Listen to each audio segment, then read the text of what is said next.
Ladies and gentlemen, welcome back to HMP. Your mission, should you choose to accept it, is to listen to our review of Mission Impossible Dead Reckoning Part 1. I'm your host, Adam Porterson. Joining me today, this episode, he'll be doing all his own stunts. Sweet Sean Zakovacs from the internet. Hey, watch me as I jump off this bike. And he could beat Tom Cruise in a foot race, but he just ate, so he can't right now. Bruce Leslie. I'm a prickly pear, and I got a mission if you choose to accept it, Adam. What's that? Let me freestyle for you. Oh, please, God, no. No. Save us No, all thank from you. the reckoning that is Bruce Leslie and musical talent. Some Jim Belushi circa 1982 is what that sounds like. Oh, to me. my word. No, that's bad. Not just the better Belushi, of course. How dare you? How dare you? I'm a horrible person. Man, I lived my life according to Jim for 4 years. And the sitcom went off the air, and my life just became aimless. It was so empty, and I had to go to medical school. I had a friend tell me this one. I had a friend tell me one time about according to Jim. He's like, I watch that show every week. It's one of my favorites. And I was like, really? You watch that show like every week? And he goes, yeah. I'm not a comedy snob like you. I can laugh at garbage CBS programming. What of it? Oh, man, a guy who was one of John Waters' producers called me a comedy whore because I told him I like Tommy Boy. Hey, listen, that was one of the most amazing times in my life when I found out that my mother loved Tommy Boy. That's pretty great. I was just like, I was flabbergasted. She just goes, "Oh, I love that movie." I'm like, "You hate this kind of stuff. How in the world?" She goes, "No, I thought it was sweet." I'm like, "Oh my word. I just blew my mind." Anyways, today we're talking about Mission Impossible Dead Reckoning Part 1. Now, for those of you that may not support us over at patreon.com/HMP, we're going to hit you with that one early because here's why. If you go over to patreon.com/HMP, you get pre-show, post-show, Dinger Zone. And the best part about it is like back when we were doing in the COVID times, as it were, we were going through a whole bunch of different movies. We went through all of the Matrix movies. We went through all of the Fast and Furious movies to varying degrees of success.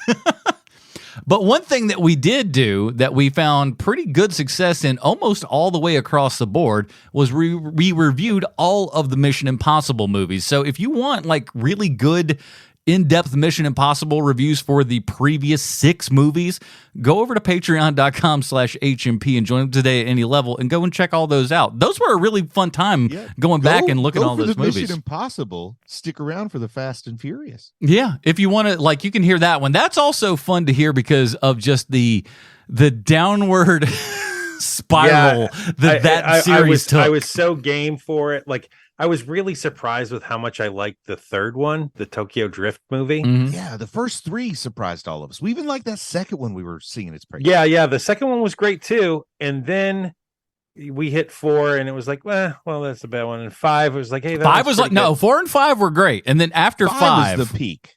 Yeah. After 5, it was just like, oh no. I mean, for me, like after 5, everything just went to hell for me real fast. I think most people kind of see it. Well, I won't say most people. The people I talk to kind of are on the same page as you. Like after 5, it's diminishing returns. Yeah. But diminishing returns, we did not feel that about Mission Impossible. It's one of those that after a while you're like, well, I'll take another one of those, please. If you keep making them at least halfway good, I'll keep going to them. Before we get too far on topic, the last last tangent I'll throw out there is I did get a trailer for the new Expendables movie. So is Expendables going to be the next franchise that you're shocked it went on and then it gets really good in like the 4th or 5th one? We may be talking about that later. Aha. Who's to say? All right. Well, let's get into it. Here's the IMDb plotline for Mission Impossible Dead Reckoning Part 1. And I'll be saying that name in full all the time because I feel that's one of those things that you have to do. As we all know, IMDb 100% correct in everything they say and or do. Check this one out. Ethan Hunt and his IMF team must track down a dangerous weapon before it falls into the wrong hands. Nice. Yeah, that's every Mission Impossible movie, IMDb. I hate to tell you. Cut and paste, Control C, Control V. No. IMDb. Like, we just got to do that 7 times and we're done. Tom Cruise runs a little bit. Yeah, There's Tom also Cruise. a MacGuffin. It just happens. This is written by Christopher McQuarrie, who wrote Valkyrie, Edge of Tomorrow, Usual Suspects, and Eric Jenderson, who wrote Band of Brothers. And also, I find out, because I listened to a McHugh interview, and him and Eric Jensen, they kind of go back and forth, just kind of over the years, they've kind of been friendly supervising each other's scripts and stuff, so to speak. They've been kind of going back and forth, and each one kind of looks at the other one, gives a little critique like back and keeping forth. them honest. That's awesome. So he was just like, "Hey man, you've given me some good ideas," and like Eric wrote a whole bunch of the sub stuff and everything. All that's his. But then so much, and we'll get into it. But so much of this movie is just like a lot of McHugh movies are written on the fly. And of course, it's directed by Christopher McQuarrie, who did the last two Mission Impossible movies, and of course, Way of the Gun and Jack Reacher as well. So let's quickly, because we won't give the full reviews here and everything, but let's talk about the first, quickly, the first couple of Mission Impossible movies and just your overall thoughts of the series as a whole.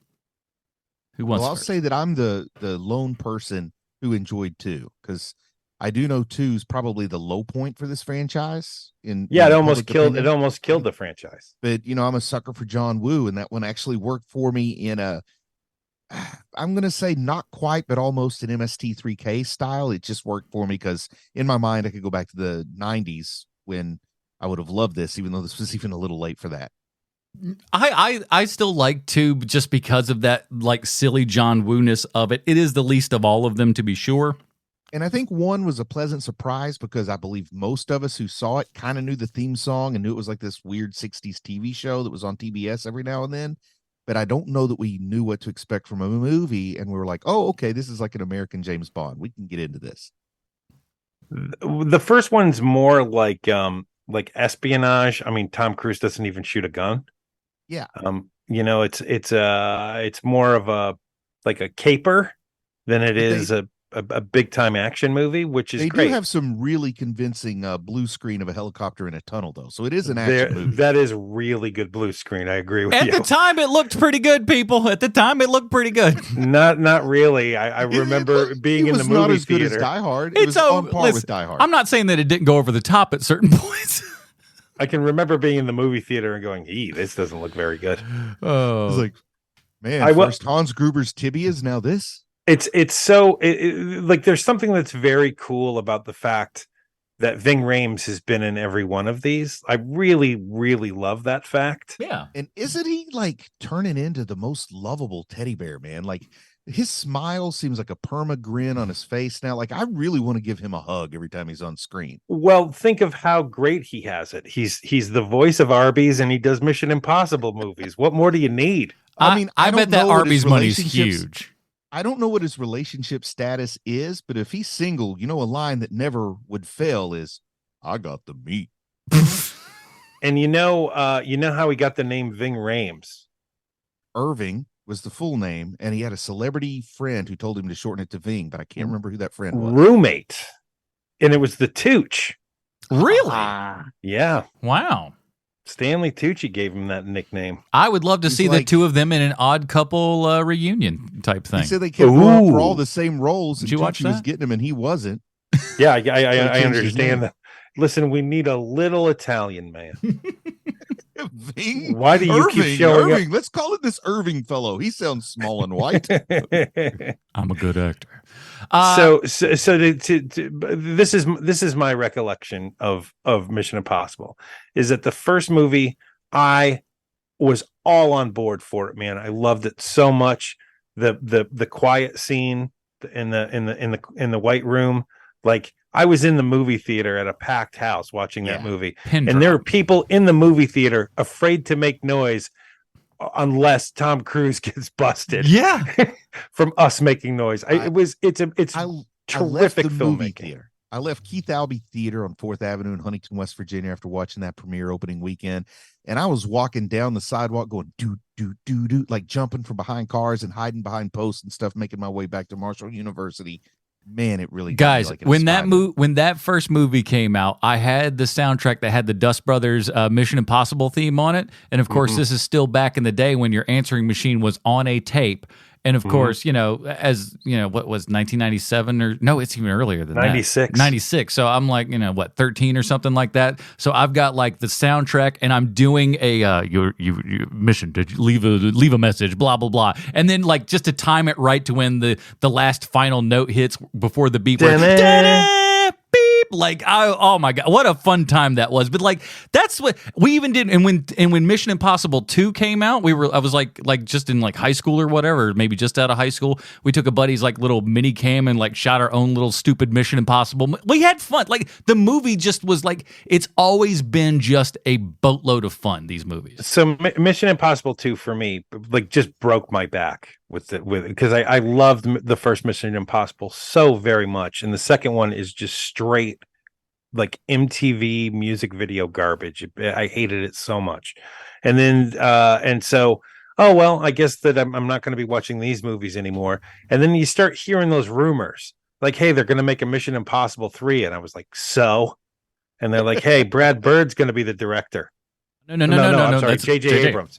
J.J. Abrams is going to be the director. And at that time, pre Star Wars, J.J. Abrams, it was like, you don't say. Man, he makes J.J. Abrams. He makes the best looking TV movies I've ever seen.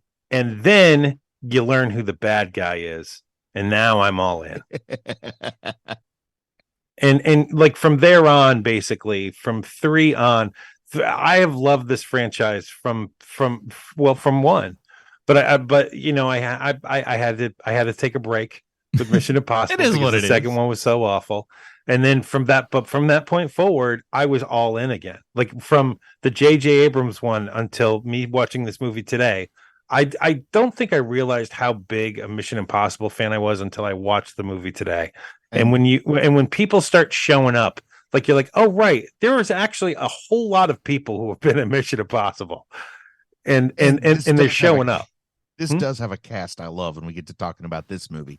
Yeah. But withholding my judgment on this movie, when you talk about the first 6, still to this day, it's number 4 is the one that I think shows you what Mission Impossible can do and do best. I agree. And because 4 is the one where none of the tech works. And so it's just about the people. It's not about the tech. Just get by in the skill and the skin of your teeth. Yes. And being clever. And that is one of the things about this is when people say summer popcorn movies, this is the kind of movie I think of when I think of summer popcorn movie. This is not something that insults your intelligence. They may have a dumb thing from time to time, but there's also so much cleverness into the writing and the performances and the camera work. There's a lot of really good people on this show. Well, if that wasn't enough, let me sell everybody on this 7th. That's right, 7th Mission Impossible movie, because this sucker's got everything. We open with Tom Cruise? Nope. This film is so secure in what they're doing, they open with a submarine. We've got a crazy tech crap nobody can understand. Davy Jones' locker. All your favorites are back. We got Benji. We got Fergie. Ving Rhames looks as tired as one man can be.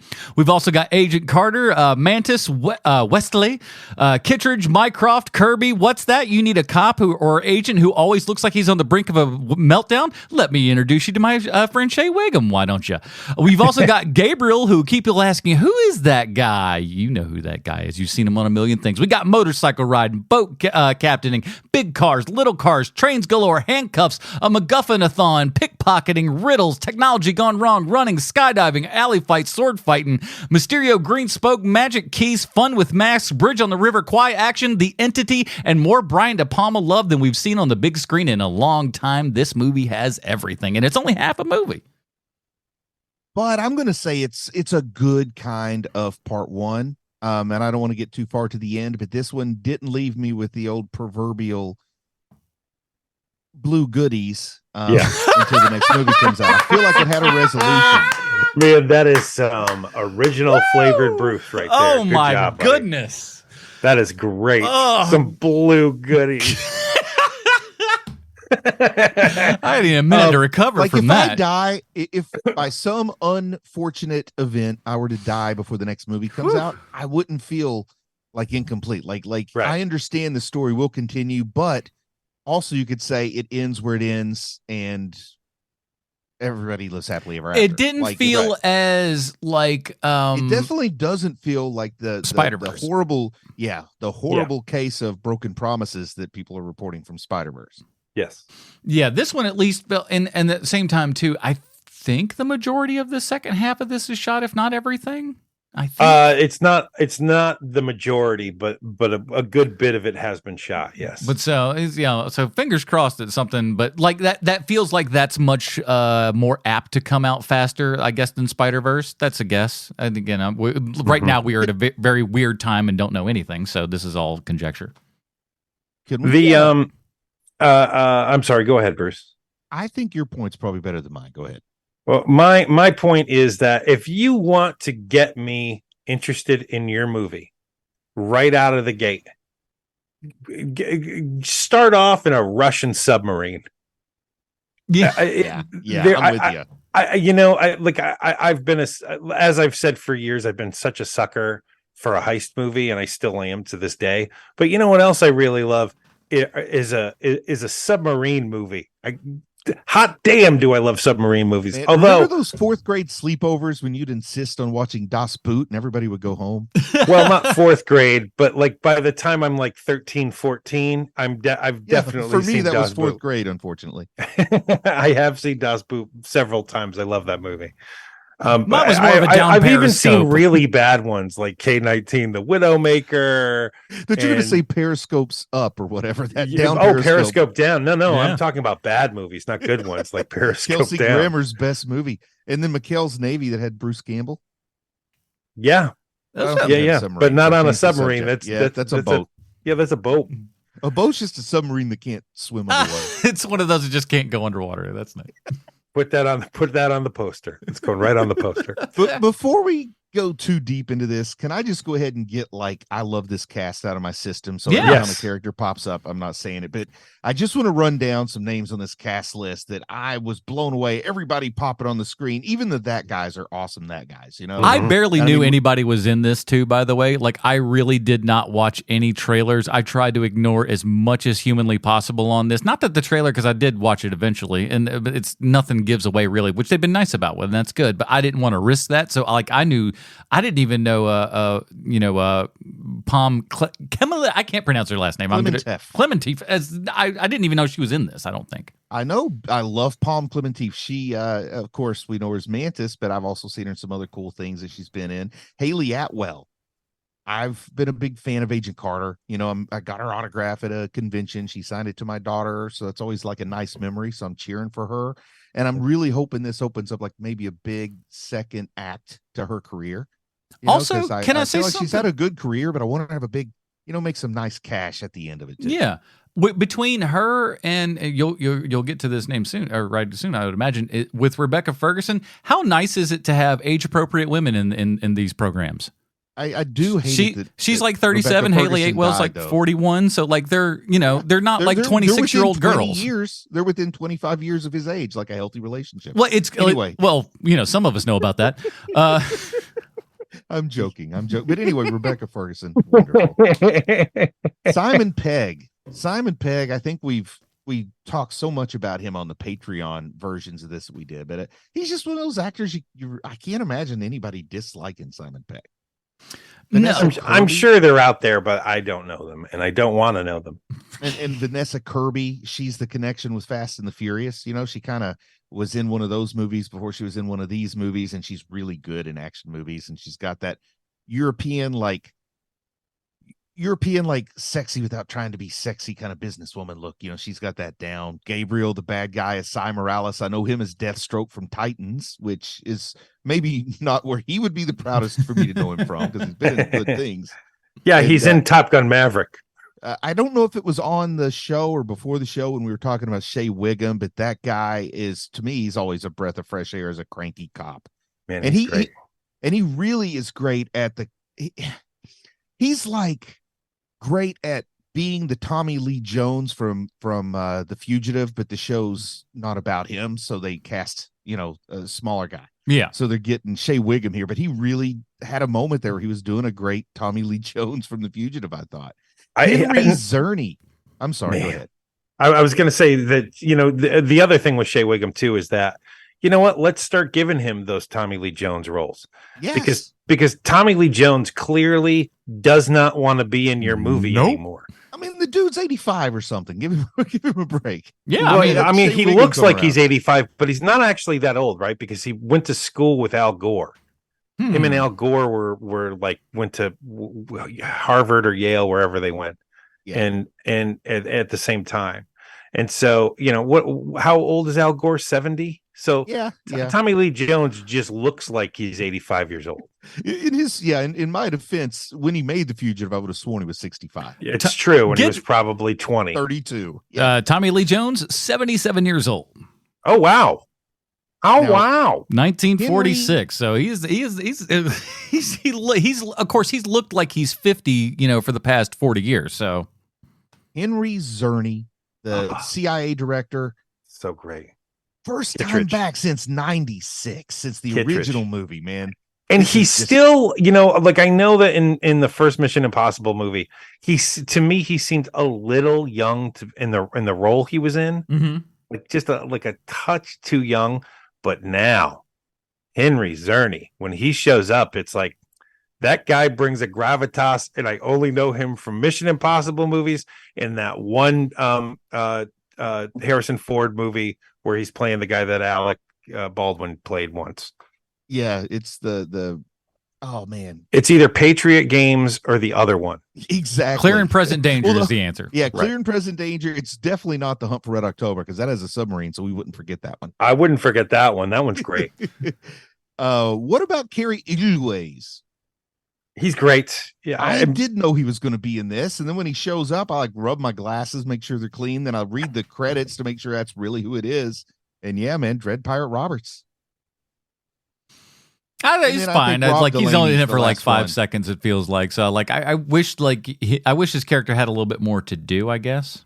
And Rob Delaney showed up on screen. I always chuckle when Rob Delaney's that was fun. Also seeing the lady Imperial from Obi-Wan on the show. That was weird to see her in this movie. Is that Indira Varma? Yes. Yeah. I saw the name but didn't know who she was until you called it out. Now that makes sense. All right, there. I got my giddiness out, so now we can talk about any other nuts and bolts you guys got. Well, I want to go back to Henry Czerny. Yes. Right. So, you know, Henry Czerny seemed to be the go-to guy for your intrigue movie in the 90s because there's something about him back in the 90s where you just wanted to punch him in the face. Like he just had that look to him. Yeah. And he played sniveling really, really well. And so like it's surprising when you learn that he's basically been working the entire time. We just don't know any of the things he's worked on, right? Like I know that he was on he was on a CBS Quantico. He was on Quantico for like a bunch of episodes, and the only reason why I know that was because I was visiting Lindsay's parents. We were visiting Lindsay's parents, and they had that on. And I was like, thank heavens. For a second, working. I was starting to think we were visiting Lindsay's parents in Quantico. I was just like, her parents are in Quantico? I was like, okay. The sentence took it a whole nother direction, so that's good. He had a nice little run of some scary movies, it looks like, too. Yeah, he was just recently in like Emily Rose, Ready or Not, and Scream 6. He's in Ready or Not? Yeah, and Scream 6 is a top 10 Scream movie. If you need somebody that's a little bit kind of upper crusty and stuff, of course you're going to put him in Ready or Not. We're like, oh, we're all like, It's got that vibe going on, so you know he would fit in well there. But he was great to go back and like when you see that scene between him and Tom in there, this is where we first start to see and I haven't heard anybody talk about this, but this movie is a Brian De Palma love letter in so many ways. Not just the fact that we've got this guy from the first movie. That in and of itself is, you know, something. But yeah, that scene with him and Cruise going back and forth in this movie almost looks shot for shot the same way in the restaurant. Those frames are really good. And in a couple of shots, not only in just that scene, but in several scenes, there are shots where we'll be, you know, kind of a medium close up. And then the camera will shift, we'll call it 30, 40 degrees or something, just off to the side almost the same sort of framing, but then just start it up again. These kind of weird and odd cuts like that are so Brian De Palma. These fingerprints were just all over this. And of course, the movie ends practically the same way the first one does, but in a different kind of way. It seemed like just so much Brian De Palma love in this movie. It made me happy. That's because I really liked that first movie a whole bunch. It was one that I watched on VHS a gajillion times. So, yeah, I love seeing that in this one. And I love McHugh saying, I want to make every one of these movies, and even not outside of his Mission Impossible movies, he is put down and saying, I don't want my movies to look the same. I don't want them to feel the same. I want everything to kind of have a different feel and vibe to it and stuff. And whatever is appropriate to what we're doing, that's what I'm going to do. And I think that's serving him really well in being the first director to come back to multiple Mission Impossible movies. And that's probably a big part of why he got to come back. What's the project that put him in jail, in creator jail for a while?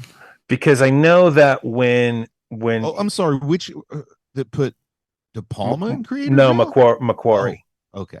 Because Macquarie, right? He's like out of the gate, just like an insanely good writer.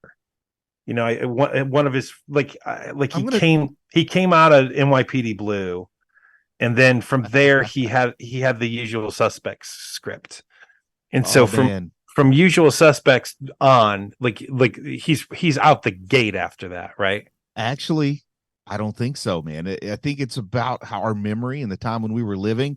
He actually was way hotter 10 years after The Usual Suspects. I want to read you his films that he's written, directed, or produced, or all three. So Public Access, 93, first movie. The Usual Suspects, 95. Nothing till 2000. The Way of the Gun in 2000. Which he wrote and directed. Yeah, which I'd say cult favorite at best, not a mass hit. No. Then Nothing for 8 years. Then Valkyrie. Then The Tourist, then Jack Reacher, then Jack the Giant Slayer, then Edge of Tomorrow, then Mission Impossible, then Jack Reacher. And then so that goes right. That's when he starts getting into the cruise camp. But he's gone nonstop from 2008, basically. But that's what I mean. From 2000 to 2008, there. So what happened there? I think it's The Way of the Gun. Have you seen that?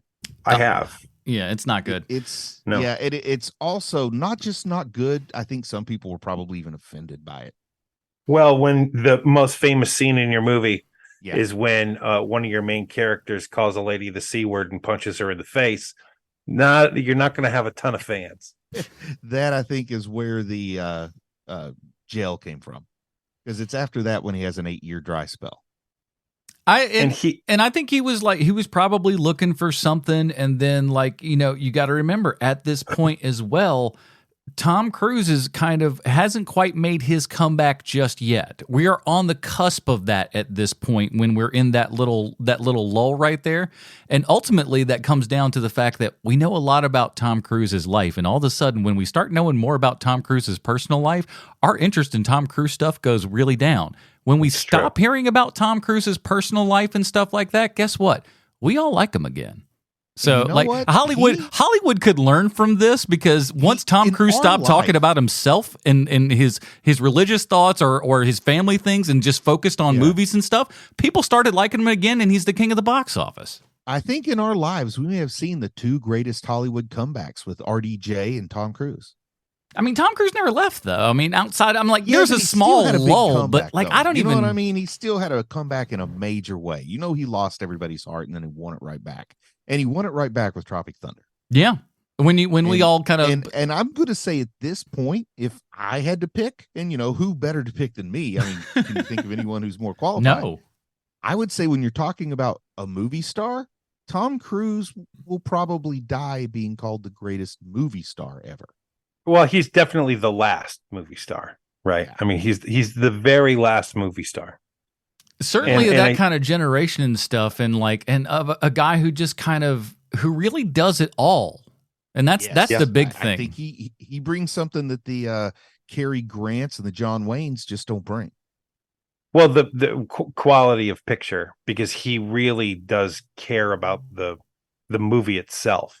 The you know, dude is super ridiculously talented, but he's that kind of so ridiculously talented that I'm sure he's completely mentally insane. So he has to find people to tell him what to do so that he doesn't blow up in his own face. And unfortunately, the people who are doing that for him aren't popular. He But did that at least giant. they're doing a good job of it because we're allowed to love him again. He did that motorcycle jump 6 times in one day. 6 Yeah. times. It's. Yeah. I mean, like this. Like you have to have a little bit of a screw loose to just kind of continue on this road every single time. But son of a gun, if That's it don't put out nuts. something that is a pretty quality product at the end.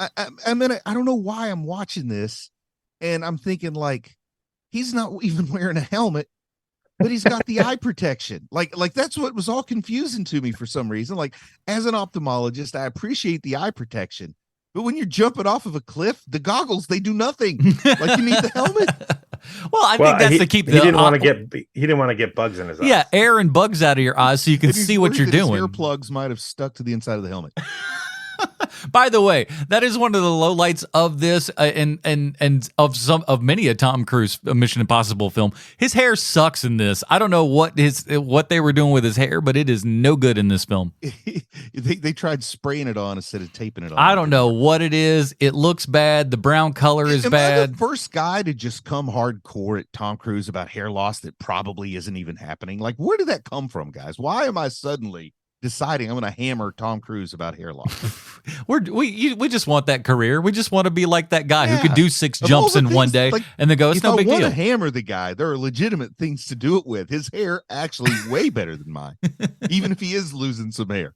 Like that's the only difference between me and him is the hairline, right? But yeah, just about. That's the only a couple of things, but that's. I do love it. This guy is not afraid of a close up, man. I was getting those 6K big screen close ups of his face, and it made me feel good because I know, without a doubt, Tom Cruise has the best skincare regimen of any living man, right? Like there's nobody better. Yeah, when you're how old do we say he was? 61? 85 or something. Yeah, he's an older guy at this point. And so the fact that, But you still see a little bit of those imperfections in his skin, and I'm like, man, it's just that it makes you love him more. Like it makes you. that's believe how he you really do it looks though. like that. You have to leave a couple of the little things there so people don't think that you're getting work done. And Sean, I mean, you totally get the difference in Tom Cruise's incredibly handsome face and Rob Lowe's incredibly handsome face, right? What do you mean? I mean, the Rob Lowe is you don't need to know anything other than see his picture to know there's a lot of work going on there. Oh, Tom yeah. Cruise, you don't know the work's been going on. Do you find out how old he is? Well, also there's the weird thing with Cruise also where he, like because I know that they used to sweeten his face. I think that they stopped doing that, which is great. They should stop doing it. But I think that now when he's out in public, he has a tendency to be like, oh, I'm going to be out in public, so I should get fillers injected into my face so that people don't know I'm old. Yeah. And so every so often you see him out and about. Like he was at a baseball game with his kid a while back, and it was like, holy hell, man. I barely know what fillers are, and I know that's what you're having done to your face. Yeah, did he look like he kind of got like stung by a bee or something like that? It did, absolutely. Yeah, I feel like I remember seeing that. Yes. Yes. I got a friend who's a facial plastic surgeon. He says, I need a lot of things, but I don't need fillers. So I got that going for me. He says, my face is full enough as it is. You need some things. Filler ain't one of them. He said, you need to go the other direction. You need lessener, not filler. 61 years old, the man is. Good gravy. If only we could all look and be as healthy at 61 as Tom Cruise. But no kidding, man. He really does look amazing. And moves amazing. He does not move like an old man. No, That's the amazing part. That's where just, you know there's something going to keep those joints lubricated.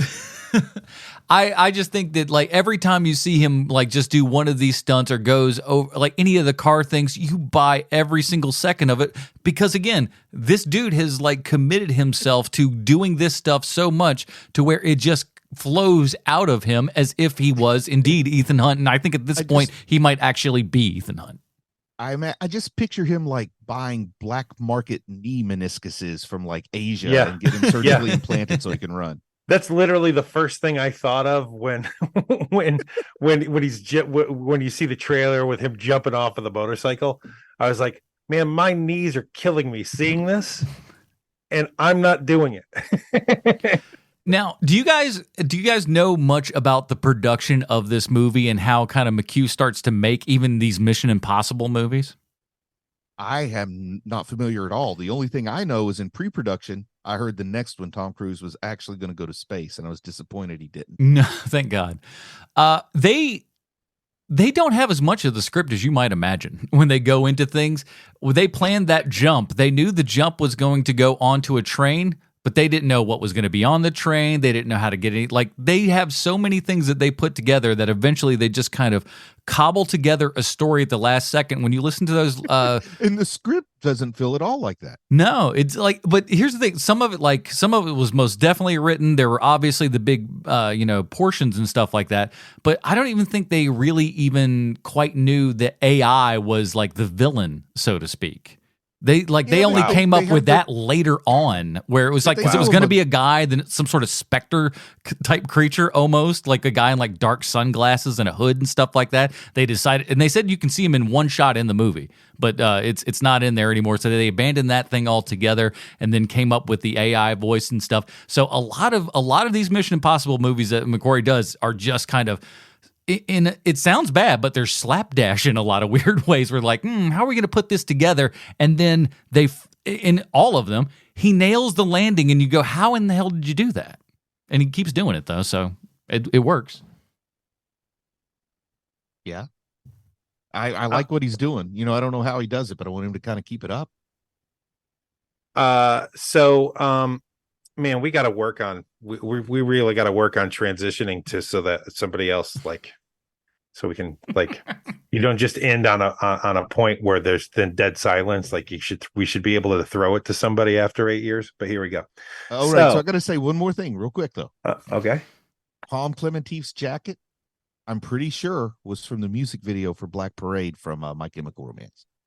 I don't know that it's specifically from that. I thought it was just a marching band thing, but I thought it was a great clothes choice. It was a nice comic book tie because she looked just like Gerard Way, the creator of Umbrella Academy. Oh, there you Take it away, Sean.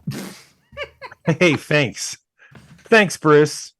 The one of the amazing things about this movie, and I was just so nicely surprised by this, is that there's all of the crossings that happen in this movie where they're looking for Tom Cruise in the airport, and and you see Shea Wiggum or whatever his name is looking around with his crew, and Tom Cruise is running across on the rooftop past them. Yes. And the camera angle is with Shea Wiggum's crew, and you just see him just barely in the background running through. And that happens a lot in this movie, where you're seeing plot lines cross over each other with different people, and that happens quite a bit in this movie, to the point where I was like, well, that had to be one of the most well-timed shots I've seen in a summer blockbuster in years. I can't think of another moment here, but you have all of these really great, the camera turns, and then, this person was here that you didn't know was here. Yeah, they have some wonderful camera movement and nice reveals like that. Yeah. And I think that whoever do either of you guys know who was the cinematographer on this? I've got to look it up. It was a guy named Fraser Taggart. Fraser Taggart. That is a name. It sure is. Not my personal favorite cinematographer is Dick Pope, but it's Fraser Taggart. Where did he come from? Let's take a look. Doctor Strange, Edge of Tomorrow, Rogue One. Oh wow! So he's done everything. Then he got a good rep. Earlier, Bruce, you were talking about how everybody's like when you came out of the first Mission Impossible movie, you're humming the theme. It's impossible not to have that theme stuck in your head after watching a Mission Impossible movie. Oh, yeah. It's impossible. And Lalo Schifrin was the composer of that. He was the original, for the TV show. Yeah, nice. Yeah. He's because the one from the first movie are the other guys from U2 that you don't know their names. but but like, what a banger that guy wrote, basically 60 years ago. Oh yeah, it's just like in all the different iterations and stuff. Like even a crummy band like Limp Bizkit can make it kind of cool. Not really. They even did the right thing. I will say that is the one smart move they made with Mission Impossible 2, is that they save the lyrics that Fred Durst made for their version of the song and the end credits of the movie. Very smart. That was a very smart move. You had to be walk out at that point. And I was this person. You had to be very careful at the time because there were two soundtracks. There was the instrumental soundtrack, and then there was the soundtrack of Inspired By. Ooh, So it had that Limp Bizkit song. It had the Dust Brothers or whatever remix thing that they had for the new Mission Impossible. One or other things in there, but then it was a whole bunch of crap of like, these are just some alternative bands from 2001. Wow, not I good. love those soundtracks. The first Inspired By soundtrack that I ran across was the Dick Tracy one. Is it mostly Madonna songs? Yeah, it's all Madonna songs. Oh, it is. Yeah, because she for like 45 minutes she dated Warren Beatty. Right. Got to get that contract. Now quote unquote.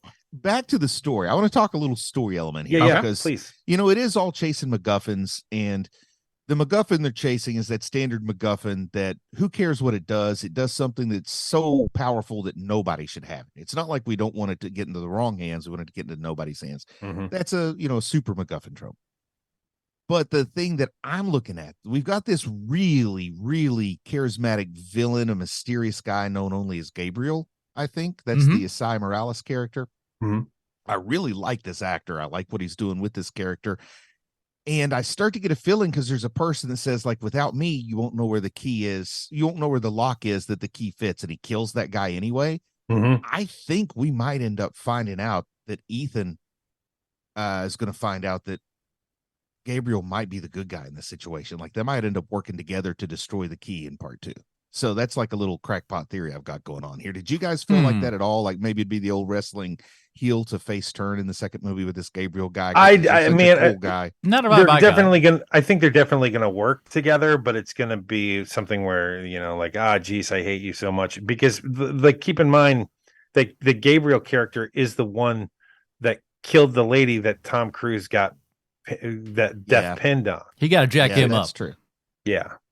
So I mean, he's hated him for 40 years at this point, right? Yeah.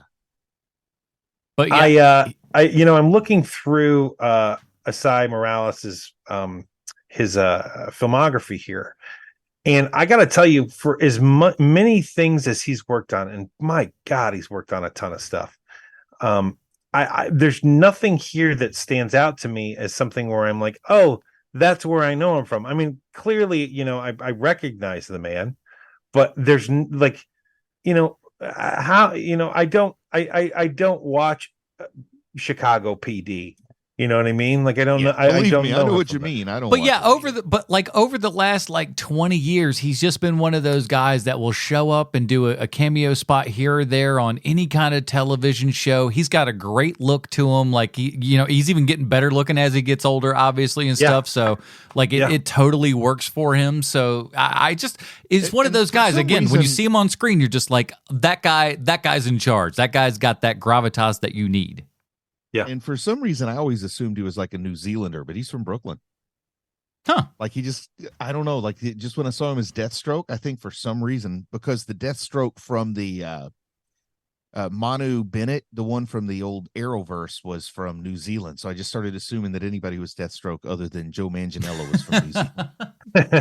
It all adds up. That that's where I know him from. He played young Adama on the Caprica series that they made after the Battlestar Galactica series. I remember that show not being great, but he was great as Adama. I could see him as a young James Earl Jones. That's good. I like that. Yeah. But I mean, what a bump up in the looks department. I mean, Jesus. I was going to say, if I'm casting a younger version of me, I wouldn't mind. I'd say, yeah. Let's say young Bruce is played by Asai Morales. I don't care if he's 4 years older than I am. I want him to be the young me. Oh man, he's 10 years older than me, but he can still pull it off. And the final episode of the series and everything, they just stick his head in a vat of frying oil, and they're just like, all right, there you go, we're off. And yeah, he has like a Joker origin. There you go, he's good. Put him on the show now. Let's talk about a couple of like the stunt stuff. The train was crazy. Yeah. And do you guys realize that when those two were on top of that train and all this stuff, they shot that? That's all real. I just can't even imagine having like the kind of production pull you got to have to go to actual European railroads and like shut them off and be able to use them as your playground. It's bigger than that. They could not. No one would sell them a train that they could then destroy. It's just too much money, so they had to make their own. So that train was all made by them. That made sense because as I was watching this, I was like, wow, how did they find a steam engine? Like, this is supposed to be modern day Europe, and they're like, they got a coal powered steam engine. Where did they find one of those that's still in service? Well, now I know they didn't. They just cheaper to build made one of those than a diesel. Yeah. The funny part is though, is that especially here's my biggest like little plot hole, and listen, you got to have fun with it, so you have to have him do the jump on the ramp.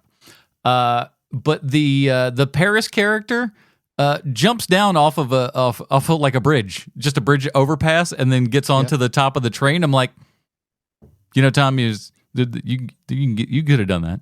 Got on that bridge and just jumped onto it. Great if they decided to jump on it at the same curve, and then they had to like fight to see who got to jump on it, but that didn't happen. I don't know. It just seemed like well, she got on it. It seemed pretty easy for her.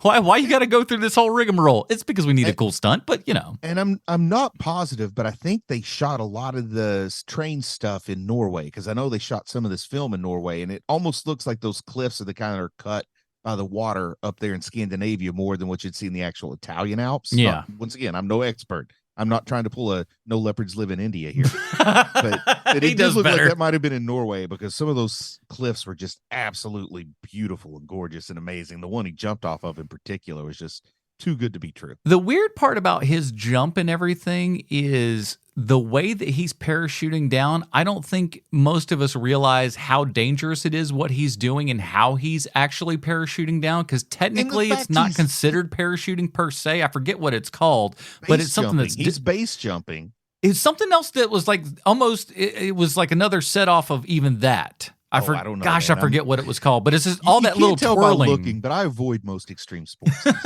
That twirling that he's doing as he's going down. When you see, it feels like the movie almost doesn't give it enough, danger element to me, because when I looked at some of the behind the scenes stuff, oh my gosh, it's so dangerous what he's doing. And it's not just what he's doing, but he's delivering lines on the way down. That obviously it was not location sound or anything, but that was one of the coolest things I ever saw. Was while that air flap on exactly while he's going down and screaming a line. I was like, dude, nobody's ever done that right like that before. You kind of see them far away and you hear a little some little line like that, but it looks like he's doing it. And again, this is Tom Cruise just going, I need to make sure that we step this thing up yet another time. And that's why all of these movies are good.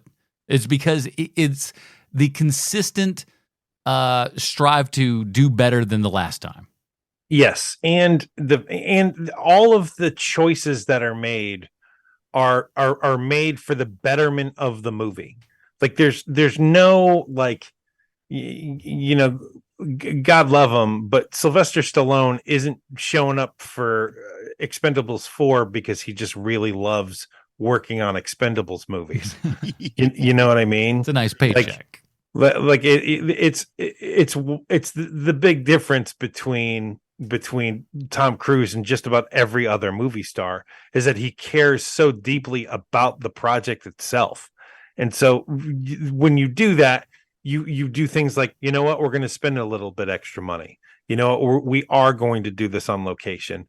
We are not going to shoot this on a stage. This is going to be shot for real out in the hinterland. Yes, like I'm going to yell at some of you if you don't follow the COVID stuff, because we're trying to get this bloody movie finished and some of y'all are monkeying around. So you get that impassioned thing from Tom Cruise. He just goes, listen, we got a lot of stuff on the line here. And again, as a producer from this, it's all on his head as well. And not only that, but when it comes to, and here's the thing, is that, and it's the part no one remembers about this, is that Tom Cruise was absolutely correct to yell at the crew about that. Yeah. Because he could have been shut down instantly. That entire production could have been shut down. Because if you're not not following COVID guidelines, and COVID shows up, like, you're in trouble. And they were in the UK too, where they could actually like enforce the rules without 50 different interpretations on it. Right. So, like, you know, in the UK, if they want to shut you down, they shut you down. It also doesn't hurt that David Ellison is the money guy on the show. If David Ellison, if you've got him in your pocket, like, you're going to be just fine.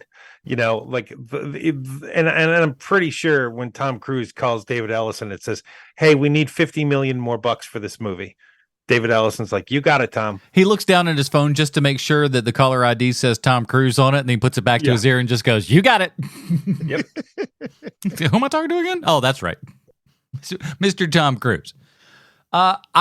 Again, when the train finally has the bridge over on the River Kwai moment where it falls off and everything, this is beautiful. This is really another great part about this whole thing, is that even though we know this is Dead Reckoning Part 1, man, I still am on the edge of my seat the entire time with all of these, you know, crazy stunts and things that are going on. They do such a great job of just building up that tension, and even though you know they're going to make it through this film, you still are scared. It's really great filmmaking when you can still make us scared when we know that there's more around the corner and that these characters are assuredly not going to die, except for maybe one. That's just the thing, is that you know that Tom Cruise is going to make it through. You're not sure about the rest of MIF. That's true. And so when when his cast of other actors just start showing up in this movie, it's like, man, I sure hope nothing happens to Rebecca Ferguson. You know what I mean? Like, you have those moments like, oh, right. Oh, man. This train bridge. I started reading about this train bridge. Have you guys heard the story about the bridge they blew up? Mm-mm. Man, so it was a bridge that was built in 1912 by Wilhelm II, who was the emperor at the time. It managed to survive World War II intact, which is like one of the few German train bridges that wasn't blown up in World War II. It was still used actively until 2016 when it was decommissioned. And it's in Poland, and it has a lot of local historical value. In fact, they described it as extremely valuable. And Macquarie and Cruise went in there and blew it up for a movie. So that led to some pretty big protests, I guess, from railroad enthusiasts. I bet those people just want to be paid. Sounds like those people are they just sound like they want a little bit of scratch because, hey, we used to love that thing. Give us some money, why don't you? I'm like, you didn't use that thing in the last 10 years. I think they're just mad. Yeah, well, they want money. Poland's mad. Stupid Poland doesn't even use US dollars, I don't think. You know what else I forget about these movies is that they are funny. There are funny, really funny moments. There is a lot of laughs in this movie, and they've been doing that. I think especially since the McHugh ones, where they've been since 3. I mean, since J.J. Abrams, it's been fun. Like they've had good moments. I feel like they've dialed it up though in these last couple of ones though, and especially and when I say that, really what I mean is and you see it a lot in 4 as well. It's just at Tom Cruise's expense. Yes. Things go bad. And like when we finally, that was another thing that made us really, open up to Tom Cruise, is when we can see, him fail and stuff, and that we then want him to succeed despite those failures. Yeah. At a time when a movie franchise has 3 leads that all cannot lose fights in their contract, and how do you write stories around that? We got a guy who's showing vulnerability and imperfection. It's so nice. And again, speaking of vulnerability, I love that, throughout these movies and stuff, because Rebecca Ferguson's been with us a while, and they never made those two have a relationship in any way. It's always been just very, if anything, close to familial, maybe just like, hey, that's, my little sister in espionage, as it were. And it was always nice. I liked that we never went there with those characters, and it just felt like, a member of the team dying. And I just applaud a movie because I feel like in so many ways there would be pressure to have him have some sort of love interest in this. And even Haley Atwell is like, while she's a foil, she's not necessarily even a love interest in this. And that's all. I like all that. I like that we don't, because it doesn't need it. This movie doesn't need that. No, and also there's something now that's very alien about Tom Cruise, so you don't want to see him making out with people. Yeah, there's also some. So I'm sure there will, if not already, there will soon be some spicy fan fiction with Gabriel and Ethan Hunt. Oh, so Lordy, you got that to look forward to. You say it's certainly. And what website will you be writing that on? Yeah, all of them. Who is the writer of the group? Let's think about that if we will. Any other kind of your scruffy beard rubs my perfect Oh my face. word. All right. Do we need to just go ahead and hit the big one? Maybe we do. All right. Before we get to our final review of the first half of this Mission Impossible movie, we have to find out how it relates back 1-to-1 with Sylvester Stallone. Why, thank you, Adam. I have a prepared statement. Oh. I hope all your thetans are in check, Mr. Stallone, because this week's Stallone connection is none other than the world's last movie star, Tom Cruise. What's that you say? You don't remember ever working with Tom Cruise? Well, that's completely understandable, big dog. Back in September 2001, America was going through what experts now call a major bummer. It was called 9/11.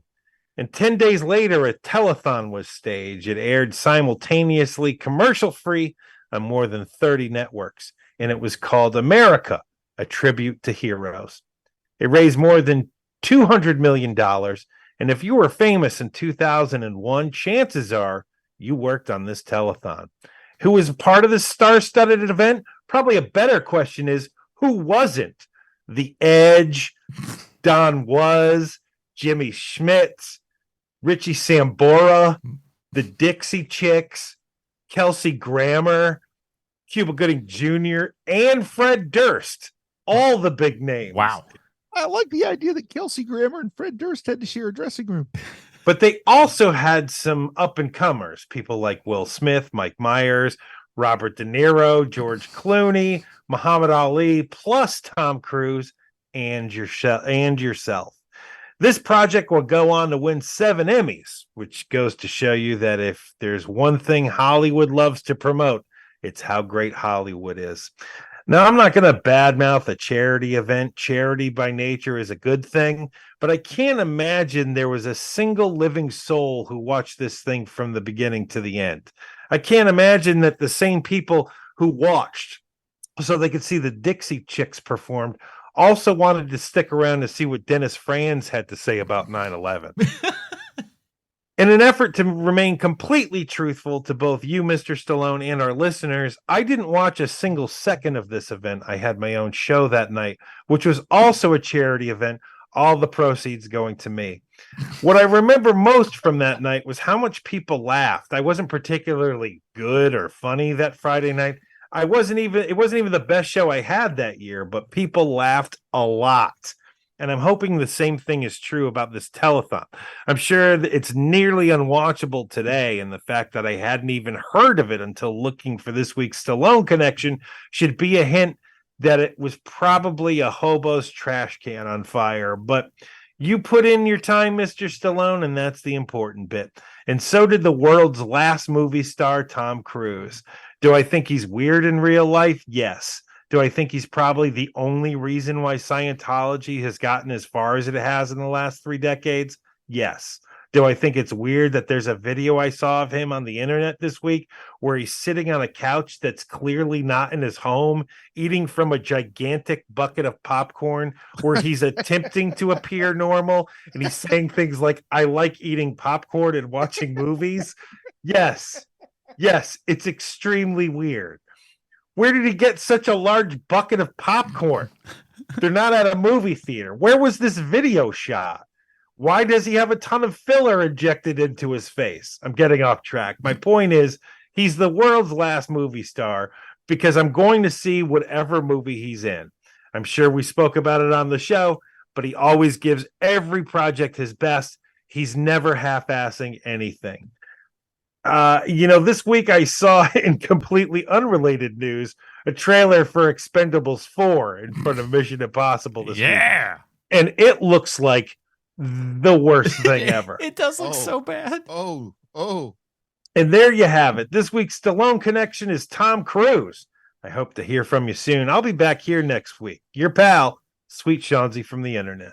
Holy smokes.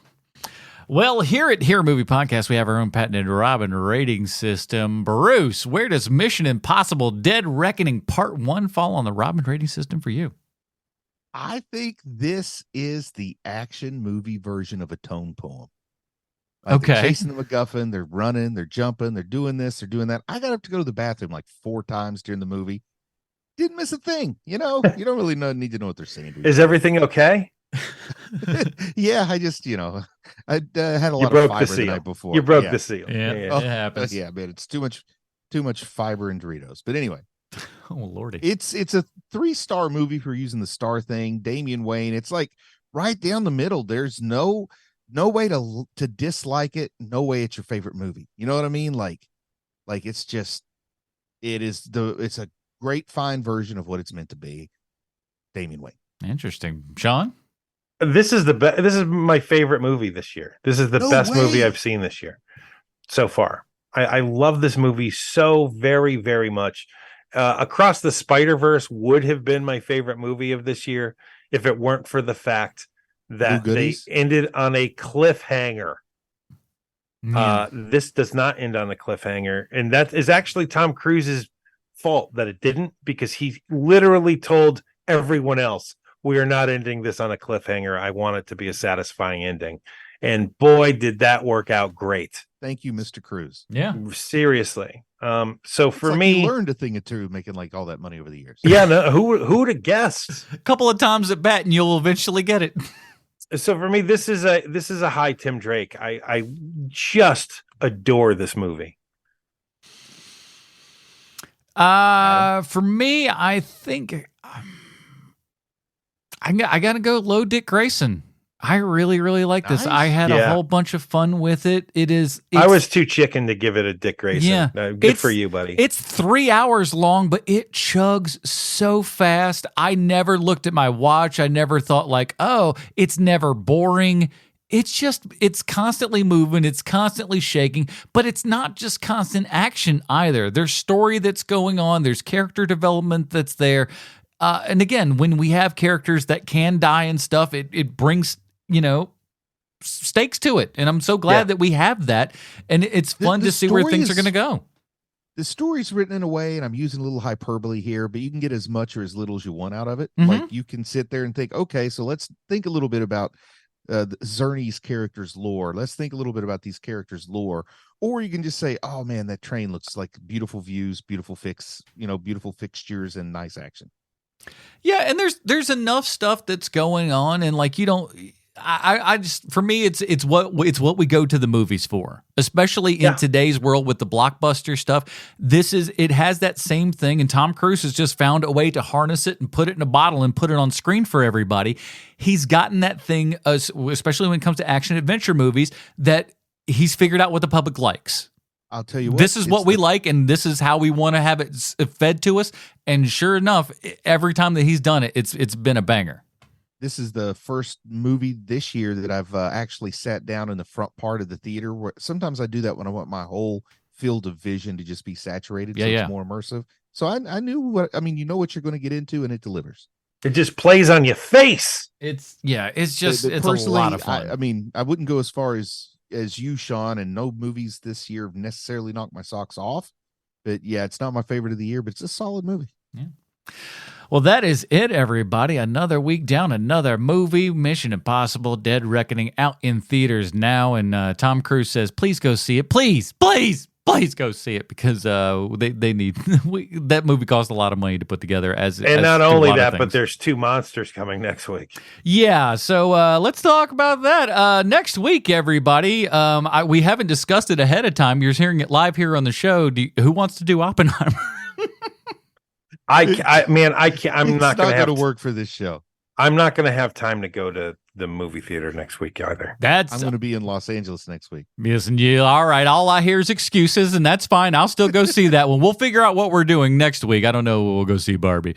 I might do a double feature. Who knows? But I'll definitely be seeing Oppenheimer and Barbie, the perfect double. That's what. Hey, people are saying that's what they're going to do. But I'm going to just do one. I can't do a double after a 3-hour movie, and then you're going to throw another. No, thank you. It's too much. I do already have my ticket. I will say I saw a sneak like 20 minutes of Oppenheimer this week. Mm-hmm. And the only thing that really surprised me about that movie is at one point, Cillian Murphy takes off his glasses and he looks at the camera and he says, "Come on, Barbie, let's go party." So we'll figure out what we're doing. That's why you need to get patreon.com/HMP. That way you can listen to the pre-show and after show and figure out how the sausage is made back here. Check it out, everybody. That is it. Join us next week when we're talking about who the heck knows what. For Sweet Sean and Kovacs from the internet, Bruce Leslie, I'm Adam Portress. Stay super, everybody. Bye, Marty and Evie.